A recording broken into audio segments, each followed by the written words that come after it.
আস্তে করে ফুল নিন, সবাই আস্তে আস্তে করে ফুল নিয়ে একবার ফুল দিয়ে তিনবার বলুন। কেউ তাড়াহুড়া করবেন না, আস্তে আস্তে করে ফুল নেন না।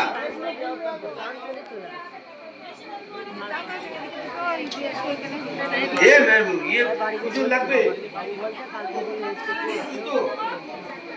তোমার সন্ধি পুজো। কেমন আছিস?